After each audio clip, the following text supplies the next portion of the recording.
ममता बहुत ही सीधी और प्यारी लड़की थी, वहीं सुनील एक सरल और आगे बढ़ने की सोच रखने वाला लड़का। सुनील, बेटा सुनील कहाँ है?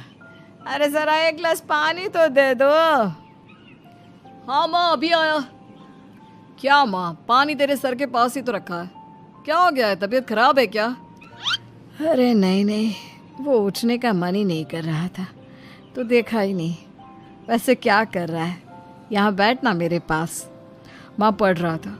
वो क्या है ना, नौकरी में तो वक्त नहीं मिलता, अब ऑफिस से घर आकर ही तो वक्त मिलता है। अच्छा अच्छा ठीक है, पढ़ ले जा बेटा। सुनील पढ़ लिख कर और आगे बढ़ना चाहता था, लेकिन माँ की तबीयत खराब देखकर सोचता है कि शादी ही कर ले। कब तक माँ का ख्याल वो अकेले रख पाएगा? तो एक दिन, माँ ये ममता है, मैंने इससे शादी कर ली है। तुम्हारी तबीयत भी ठीक नहीं रहती, तो मैंने सोचा शादी कर लेता हूँ। घर संभालने वाली और तुम्हें संभालने वाली कोई आ जाएगी तो अच्छा रहेगा।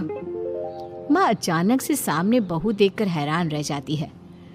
बेटा ये क्या बात होती है? न बैंड, न बाजा, न दहेज, न शगुन, ऐसे कैसे बहू आ गई? माँ तू तो जानती है, मैं नौकरी के साथ पढ़ाई कर रहा हूँ, तो कहाँ से इतना पैसा बचा पाता कि धूमधाम से शादी करता। वैसे भी माँ, लोग तो आकर खाकर निकल जाएंगे, इसलिए बस वैसे ही। माँ जी, मैं आपका ख्याल रखूंगी। वैसे भी ये आगे की पढ़ाई कर रहे हैं, अच्छा कुछ कर गए तो सबके दिन फिर से अच्छे आ जाएंगे। सास को ममता की बात ठीक तो लगती है, लेकिन मन में कहीं ना कहीं लगता है कि कहीं बहू बेटे को लेकर फुर्र ना हो जाए और फिर तो वो रह जाएगी अकेली। बेटा देख, मेरा जो कुछ भी है वो सुनील ही है, और सुनील का भी अब इस दुनिया में मैं ही हूँ और कोई नहीं। क्या सुनील? बिल्कुल माँ, लेकिन आज से ममता भी मेरे जीवन का अहम हिस्सा है, जैसे तू है। सास को बड़ा बुरा लगता है कि उसकी सल्तनत में कोई और हिस्सेदार कैसे हो सकता है। कैसे कोई और उसके 30 साल के बेटे की जिंदगी में अचानक से आकर बराबर का हिस्सेदार बन सकता है। देख बहू, मैं भले थोड़ा बीमार रहती हूँ, लेकिन इसका मतलब यह नहीं कि घर की चीजों में मेरा कंट्रोल खत्म हो गया है। मैं आज भी इस घर की रानी हूँ, समझी? बेटा सोचता है कि ये माँ को अचानक से क्या हो गया। कल तक जो माँ कहती थी कि जिंदगी का कोई भरोसा नहीं, वो अचानक से जंग के मैदान की झांसी की रानी कैसे बन गई? माँ क्या हो गया है? सब ठीक है ना? अचानक कैसी बात कर रही हो? ममता का आज पहला दिन है, स्वागत करो उसका। आसपास की आंटियों को बुलाओ, नई दुल्हन की मुंह दिखाए करवाओ। खैर, सास होने का फर्ज निभाती है और बाद में एक सहेली के साथ बाहर निकल जाती है। क्यों री बताया नहीं कि बेटे का ब्याह कर रही हो? वैसे तो सारा दिन हम ही में घुसी रहती हो। अरे मुझे भी तो अभी पता चला, यूं अचानक सर पर लेकर आ गया। कहता है बहू है माँ तुम्हारी, अब इसको भी इतना ही मैं प्यार करता हूँ जितना तुझे करता हूँ। लो जी, ये क्या बात हो गई? क्यों इतना प्यार करता है?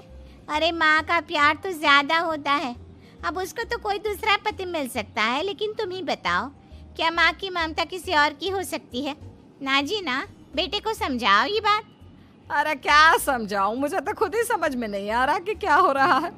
जो बेटा कल तक माँ माँ करता था, अचानक से बीवी बीवी का राग आलाप रहा है। देखा, उसकी बीवी ना सुंदर और जवान है। सुंदरता के आगे तो एक से एक नहीं टिके, तो तेरा बेटा किस खेत की मूली है? सास को भी समझ में आ जाता है कि बहू की सुंदरता के आगे माँ का प्यार किसी काम का नहीं। उधर बीवी, ए जी, अम्मा जी सहेलियों को छोड़ने गई थी, अभी तक आई नहीं, हम देख आए क्या? अरे रहने दो ना, आ जाएंगी। कहाँ जाएगी, उनकी आदत है, एक बार जाती है तो पूरी पंचायत खत्म करके ही आती है। अच्छा ही है, खाना वाना खा कर गई होगी। छोड़ो ना, घूमेगी तो खाना पचेगा, नहीं तो ऐसे ही खाट पकड़ लेगी। बहू भी शांत हो जाती है। उधर सास सोचती है कि आज थोड़ा देर से ही घर जाती हूँ, जब बेटा परेशान होकर ढूंढेगा तब मजा आएगा। बीवी को खुद ही पता चल जाएगा कि माँ के आगे उसकी दाल नहीं गलेगी। लेकिन वहीं दूसरी ओर घर पर, ए जी, माँ जी अभी भी नहीं आई, हमको तो घबराहट हो रही है कि क्या करें, जाकर पता करें किसी के घर। अच्छा, कहाँ जाओगी ये भी बता दो। पहला दिन है तुम्हारा इस घर में और एक ही दिन में मोहल्ला छानोगी क्या? हाँ, तो आप भी तो नहीं जा रहे हैं ना, हमको फिक्र हो रही है। अरे यार, ये रोज का है अम्मा का, खाओ और सो जाओ। बस फिर क्या था। बेटा बहू खाना खाते हैं और कमरे में सोने चले जाते हैं। उधर जब सास को कोई देखने नहीं आता तो वो हार कर घर आ जाती है, जहाँ वो देखती है कि सारे घर की लाइट्स बंद है। सास को गुस्सा आता है। बहू, ममता बहू कहाँ हो? लेकिन सारे दिन की थकी बहू को ऐसी नींद आती है जैसे किसी ने भांग की गोली खिला दी हो। वो तो नहीं उठती। उठकर आ जाता है बेटा। क्या बात है अम्मा, काहे चिल्ला रही हो? अरे सो जाओ ना, सुबह की थकी है बहू, वो सो रही है। जोर से बोलोगी तो नींद खुल जाएगी उसकी। माँ को गुस्सा आ जाता है। फिलहाल तो सो जाती है, लेकिन मन ही मन ढेर सारा जहर बहू के लिए भरा होता है। सुबह बहू चाय बना रही होती है कि सास धीरे से गैस तेज कर देती है, जिससे चाय का बर्तन जल जाता है। और जैसे ही बहू चाय का बर्तन उठाती है उसका हाथ जल जाता है। मेरा हाथ जल गया। वो जोर जोर से चिल्लाकर इधर उधर भागती है कि सास थोड़ी देर में उसके हाथ में पानी डाल देती है। हाय रे बहू, क्या कर रही हो? पहली बार रसोई छुई हो क्या? सासू माँ गलती से गैस तेज रह गई थी और बर्तन जल गया, जिससे मेरा हाथ जल गया।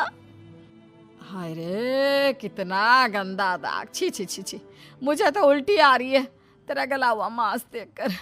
तू ना मुझे अभी साथ से खाना मत लगाना। बहू भी खुद का हाथ देखती है तो उसे भी रोना आ जाता है।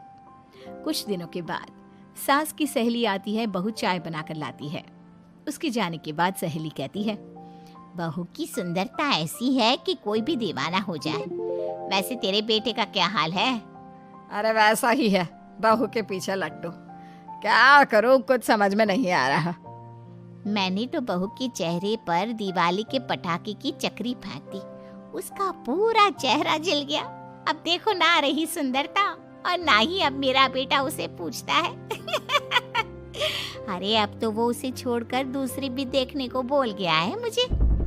बहू सारी बात सुन रही होती है। आंटी एक बात बताइए, क्या भरोसा है कि दूसरी सही आए और आपके अनुसार रहे? देखिए आंटी, मेरी सासू माँ को गलत बात सिखाने की जरूरत नहीं है। हमारा परिवार साथ में खुशी से रह रहा है। देख बहू, मेरी सहेली की बेइज्जती ना कर, वही अच्छा रहेगा तेरे लिए, समझी? बहू नहीं मानती है। वो बार बार उनकी सहेली को घर से निकल जाने को कहती है। तभी सास की सहेली पास के चूल्हे से लकड़ी लाकर बहू के चेहरे पर लगा देती है। बहू जोर जोर से रोने लगती है। अरे ये क्या कर दिया? मैंने कहाँ किया, ये तो तूने किया। तू ही नहीं चाहती थी कि बहू बेटे के साथ रहे, भला मैं क्यों करूंगी? मैं तो चली, निपटो अब। बहू रो रही होती है, दर्द से चिल्ला रही होती है, लेकिन सास उसे डॉक्टर के पास नहीं ले जाती। तभी पति आता है। क्या हो गया ममता? ये दाग कैसे लगा? तुम कैसे जली? ममता कुछ नहीं कहती, बस दर्द से करा रही होती है। पति माँ की तरफ देखता है। हो ना हो माँ, ये पक्का आपका काम है। आप ही ममता से जला करती थी ना। देखना माँ, अब पुलिस आएगी, केस बनेगा, लेकिन पहले मैं ममता को अस्पताल लेकर जा रहा हूँ। सभी अस्पताल जाते हैं, जहाँ डॉक्टर ममता की सास से कहते हैं, आपने तो नहीं जलाया ना बहू को? अब ममता की सास के तो पसीने छूट रहे होते हैं। वो घबरा कर कहती है, ना ना डॉक्टर साहब, कैसी बात करते हैं? हम क्या जलाएंगे अपनी बहू को? डॉक्टर ममता के पति से पूछते हैं। देखिए, क्योंकि ये ससुराल में जली है तो मामला पुलिस का बनता है, तो आप पहले पुलिस को बुलाइए, तभी इलाज पूरा होगा। सास डर जाती है कि अब तो बच्ची जिंदगी जेल में ही रहना होगा। रहने दीजिए ना, पुलिस को क्यों बुलाना? सारी हंसी खत्म हो जाएगी जब पुलिस के डंडे पड़ेंगे। बहू को जलाना भले ही बहुत आसान हो, लेकिन उसके बाद सारी जिंदगी जेल की हवा खाना। सास डर जाती है। पुलिस आती है। पास लेटी दर्द से करा रही ममता स्टेटमेंट देती है। तो क्या हुआ था? कैसे जली आप? ममता पास खड़ी सास को देखती है। बेटी बताओ, कैसे जल गई तुम? ओए, काका का किरण वाली शाहरुख, चुप, बिल्कुल चुप। सास चुप। सभी इंतजार करते हैं कि ममता क्या बोलेगी। जी मैं खाना बना रही थी, लकड़ी उड़कर मेरे ऊपर गिर गई और मैं जल गई। सास बहू की बात सुनकर रोने लगती है। देखा माँ, कितनी समझदार है ममता। ये चाहती तो, हाँ बेटा, ये चाहती तो मैं आज जेल में होती। मुझे माफ कर दे, मैं आगे से अभी कभी ऐसा नहीं करूंगी।